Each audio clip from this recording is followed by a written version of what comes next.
Hi everyone, welcome back to my channel. आज हम साटा पूरी बनाने वाले हैं। साटा पूरी एक कच्चे की रेसिपी है। उसके लिए क्या क्या इंग्रेडिएंट्स चाहिए, आइए मेरे साथ, मैं आपको बताती हूँ। आज दिवाली स्पेशल में हम साटा पूरी बनाने वाले हैं। साटा पूरी बनाने के लिए मैंने 1 कटोरी भर के मैदा, यह बड़े बाउल के नाप से मैंने मैदा लिया है। ये 200 ग्राम के ऊपर ही है। इसमें हम 1 पिंच के जितना सॉल्ट लेंगे। 3 स्पून भर के हम घी डालेंगे।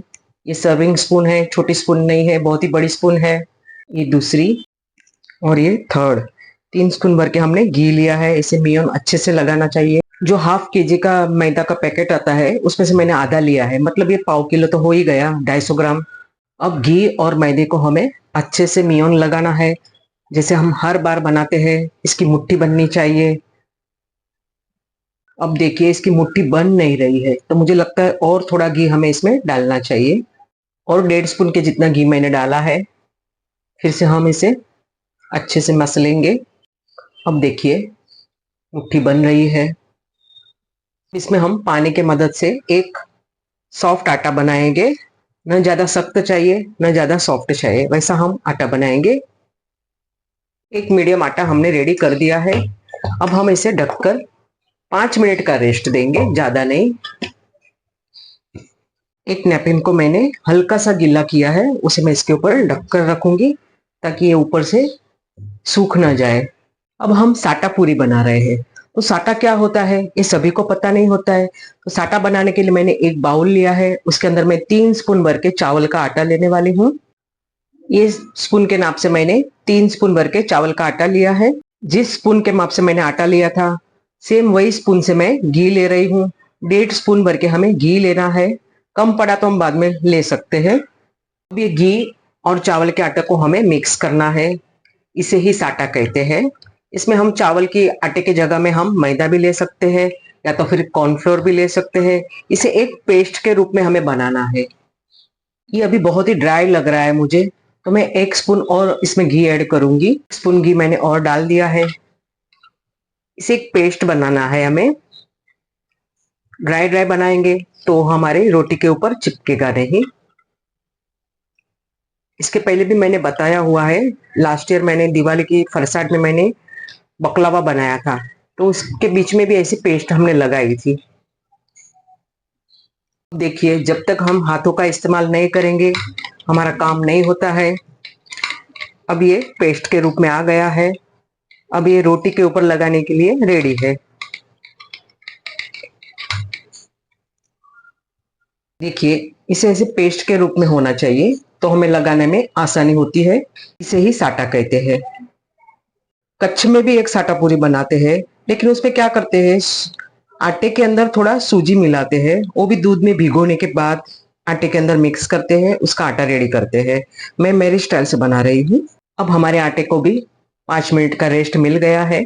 अब यहाँ आटे को हम थोड़ा अच्छे से सॉफ्ट कर देंगे और इसकी हम रोटी के जितना छोटी छोटी गोलियां बनाएंगे, जैसे हम रोटी बनाते हैं, चपाती बनाते हैं, उस क्वांटिटी से हम लेंगे।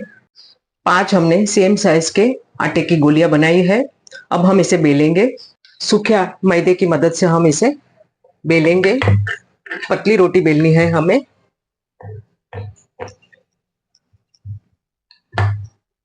पांचों रोटियां हमने बेल ली है। जो साटा हमने बनाया है उसमें से थोड़ा साटा हमें ये रोटी के ऊपर फैलाना है। अगर देखो ये पेस्ट हमारी स्मूथ है तो सब बाजू फैलेगी, अगर ड्राई है तो वह यहाँ ही रुक जाएंगी, आगे फैलती नहीं है। तो थोड़ा सॉफ्ट रखना जरूरी है इस आटे को। इसके ऊपर और एक रोटी रखेंगे हम। इसके ऊपर भी हमें साटा लगाना है। ऐसे करके हम पांचों रोटी के ऊपर साटा लगाएंगे। चारों रोटियों के ऊपर मैंने साटा लगा दिया है। अब ये आखिरी वाली रोटी है, उसे हमें साटा ऊपर से नहीं लगाना है, क्योंकि इसको हम बेलने वाले हैं और थोड़ी बड़ी साइज करेंगे इसकी। अब ये पूरा 5 रोटी का बंच हमने रेडी कर दिया है। थोड़ा सा ड्राई वाला मैदा डालेंगे और इसे हम बेलेंगे। इसको हमें बेलकर एक बड़ी सी रोटी बनानी है।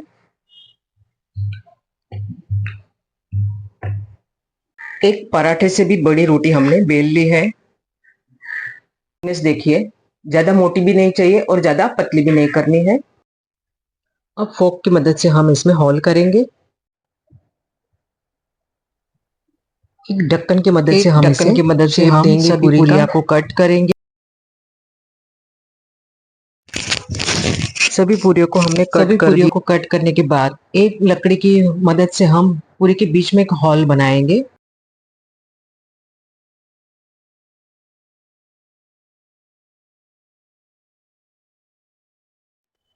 अब एक्स्ट्रा वाला आटा हम निकाल देंगे।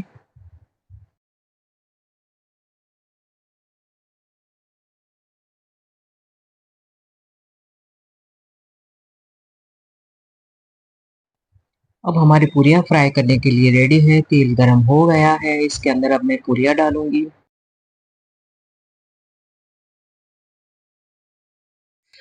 पूरियों को हमें ज्यादा ऊपर नीचे नहीं करना है, ये अपने आप ही ऊपर आ जाएगी। गैस को हमने एकदम मीडियम पे रखा है।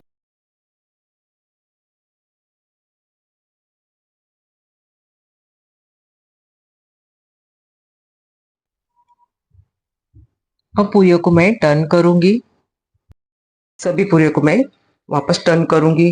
दोनों तरफ से हमें हल्का सा पिंक कलर चाहिए। एक तरफ से पिंक हो गई है, दूसरी तरफ से भी हो जाएगी। उसके बाद हम इसे ऑयल में से बाहर निकाल लेंगे। अब हमारी पूरियां दोनों तरफ से पिंक हो गई है, मैं इसे ऑयल में से बाहर निकाल लूंगी। अब दूसरे बैच में भी मैंने 5 रोटी का एक बंच बनाया और उसको मैंने एक बड़ी रोटी के रूप में बनाया है। अब इसे भी हम कट करेंगे, लेकिन इसे मैं थोड़ा डिफरेंट टाइप्स का कट लगाऊंगी। ये देखिए, हार्ट शेप वाला जो हम लोग कटलेट बनाते हैं ना, ये वाले शेप से मैं बनाने वाली हूँ। वैसे पूरी तो गोल ही रहती है, लेकिन थोड़ा एट्रैक्टिव लुक करने के लिए मैं ये हार्ट वाला शेप कर रही हूँ। बहुत ही बढ़िया दिखता है ना, छोटे बड़े सभी को अच्छा लगेगा। लुक देख के पहले लोग खाना खाते हैं। मैंने ये तरफ से रखा था, अभी इसको मैं ये तरफ से करूंगी ताकि ये ज्यादा से ज्यादा पूरी हमारी निकल सके। अब इसे भी हम फ्राई करने के लिए डालेंगे। अब यह हार्ट शेप वाली पूरी भी मैं फ्राई करने के लिए डाल रही हूँ। वैसे पूरियां गोल ही बनती है, लेकिन थोड़ा अट्रैक्टिव लुक लगे इसलिए मैंने ये शेप बनाया है। आजकल सभी को चेंजेस बहुत पसंद है ना। अब आप देखिए, ये हार्ट वाला शेप जो मैंने बनाया है उसमें मैं बीच में छेद करना भूल गई, तो ये कैसे गुब्बारे के जैसे फूल गई है। लेकिन कोई भी प्रॉब्लम नहीं आएगा, ये उतनी ही क्रिस्पी बनेगी। मैं आपको बताती हूँ, साटा लगाने से क्या होता है, इसके एक एक लेयर्स है ना वैसे खुल जाते हैं और ये क्रिस्पी बनती है। अभी हमारे जो हार्ट वाली पूरियां है उसमें भी बहुत ही अच्छे से कलर आ गया है, पिंक कलर। अब मैं इसे ऑयल में से बाहर निकाल लूंगी। अब देखिए, इसमें हमने छेद किया तो ये ज्यादा फूली नहीं है, गुब्बारे के जैसे नहीं फूली है, लेकिन क्रिस्पी हुई है। अब आप देखिए, 250 ग्राम मैदे में से मैंने कितनी सारी पूरियां बनाई है, वो भी शुद्ध घी में से बनाई है मैंने। फ्राई करते समय मैंने ऑयल का यूज किया है। अगर इतनी पूरियां हम बाहर से लाते थे तो उसके कितने पैसे होते थे, मुझे तो आइडिया नहीं, लेकिन मैं अंदाज से बता सकती हूँ, शायद 400। अब हमारा काम यहाँ तक का तो हुआ है, लेकिन आगे की प्रोसेस भी बाकी है।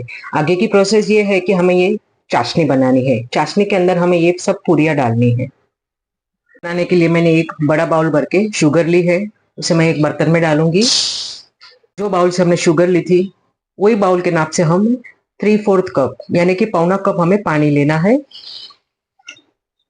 शक्कर और पानी को हम मिक्स करेंगे। अब इसे हम गैस के ऊपर चढ़ाएंगे। इसकी हमें 1.5 से 2 तार जितनी चाशनी बनानी है, पतली चाशनी नहीं बनानी है। शुगर हमारी मेल्ट हो गई है। अब इसके अंदर मैं इलायची के दाने डालूंगी। यह 4 इलायची के दाने हैं, मैं इसके अंदर डाल रही हूँ। जब हम चाशनी बनाते हैं तब हम क्या करते हैं, इसके अंदर लेमन ड्रॉप्स डालते हैं। लेमन ड्रॉप्स हम इसलिए डालते हैं कि वापस शुगर की परत इसके ऊपर ना आ जाए, लेकिन आज हम उल्टा करना है। हमें आज पूरी के ऊपर शुगर की परत चाहिए, इसका कोटिंग चाहिए, तो आज हम इसमें लेमन ड्रॉप्स नहीं डालेंगे। अब हम चेक करेंगे इसमें तार बने हैं कि नहीं। देखिए, बन रहा है ना तार, एक मोटा धागा दिख रहा है हमें। तो अब हमारी चाशनी रेडी है, मैं गैस को बंद करूंगी। हम ऐसे भी चेक कर सकते हैं, जो ड्रॉप्स बूंद गिर रहा है स्पून में से, वो देखिए थोड़ा खिंचाव के साथ गिरता है। एक थाली को हमें घी से ग्रीस करना है, लेकिन इसी थाली में मैंने पूरियां फ्राई करके निकाली थी, तो ये पूरी ऑयल से ग्रीस हो गई है। अब हमारी चाशनी थोड़ी गर्म होनी चाहिए, एकदम उबलती हुई चाशनी नहीं चाहिए, थोड़ी सी गर्म होनी चाहिए, और पूरियां हमारी ठंडी होनी चाहिए। अब गर्म चाशनी के अंदर मैं ये पूरियां डाल रही हूँ। इसे दोनों तरफ से हमें 1-1 मिनट के लिए ही रखना है, एक साथ ज्यादा नहीं डालेंगे। इसके ऊपर भी हम चाशनी डालेंगे, ऊपर से भी डालेंगे। 1-1, 2-2 मिनट ही डालना है। एकदम उबलती हुई चाशनी में अगर डालेंगे तो ये रोटी की जैसी सॉफ्ट हो जाएगी, हमें वैसा काम नहीं करना है। अब मैं इसे चाशनी के अंदर से बाहर निकाल रही हूँ।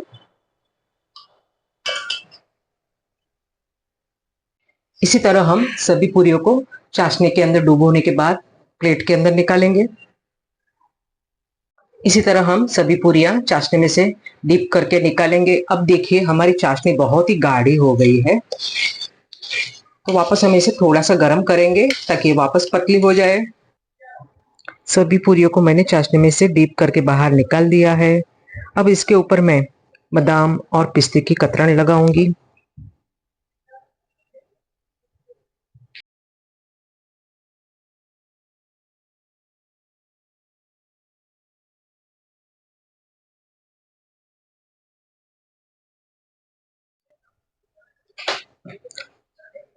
इसके ऊपर मैं थोड़ी सी गुलाब की पत्तियां भी डालूंगी। इसे गुलाब पूरी भी कहते हैं, तो मैं थोड़ी सी गुलाब की पत्तियां भी इसके ऊपर डाल रही हूँ। सभी पूरियों के ऊपर मैंने पिस्ता, काजू और गुलाब की पेटल्स डाल दी है। काजू और पिस्ता की स्लाइस जब हमें चाशनी में से निकाला है तुरंत ही हमें डाल देना है, तो उसके ऊपर सेट हो जाएगी, नहीं तो वो आदमी बिखर जाती है। उसके बाद मैंने उसके ऊपर गुलाब की पेटल्स भी डाली हुई है। यह साटा पूरी ओरिजिनल कच्छ की रेसिपी है, लेकिन मैंने इसमें थोड़ा सा चेंजेस करके बनाया है।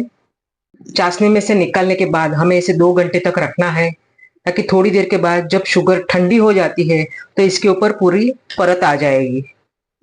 आज की दिवाली स्पेशल में मैंने साटा पूरी बनाई है। इसे गुलाब पूरी भी कहते हैं, जो कच्छ में इसे गुलाब पूरी कहते हैं, क्योंकि इसके ऊपर हम जो गुलाब की पंखुड़ियां डालते हैं, इसलिए उसे गुलाब पूरी भी कहते हैं। तो आपको आज की मेरी दिवाली स्पेशल रेसिपी कैसी लगी? अगर अच्छी लगे तो प्लीज कमेंट्स में मुझे बताइए। अब आप देखिए 2 घंटे के बाद सभी पूरियों के ऊपर ऐसी शुगर की परत लग जाएगी, कोटिंग लगेगा उसका शुगर का। सभी साटा पूरी को मैंने एक स्टील के कंटेनर के अंदर भर दिया है। अब मैं आपको बता रही हूँ, देखिए कैसा लग रहा है इसका लुक। अगर बचेगी तो हम ज्यादा दिन तक खा भी सकते हैं, ये खराब नहीं होती है और वैसी ही क्रिस्पी रहेंगी, कोई भी प्रॉब्लम नहीं आता है। तो आप भी इस दिवाली में इस टाइप से बनाइए। अगर आपको आज की मेरी वीडियो अच्छी लगी है तो प्लीज कमेंट्स में मुझे बताइए कि आपको आज की मेरी ये पूरी की रेसिपी कैसी लगी। हर बार एक ही टाइप से हम बनाते हैं, कुछ डिफरेंट बनाना चाहिए तो घर के लोग भी खुश हो जाते हैं। हर बार बोलते हैं मम्मी दिवाली आई बस आप वही एक ही टाइप का बनाती हो, तो मैंने सोचा आज मैं कुछ डिफरेंट टाइप का बनाऊं। अगर आपको आज की मेरी रेसिपी अच्छी लगी तो प्लीज लाइक कीजिए, शेयर कीजिए, सब्सक्राइब कीजिए, बेल आइकन दबाना ना भूलिए। फिर मिलूंगी और एक नई वीडियो के साथ।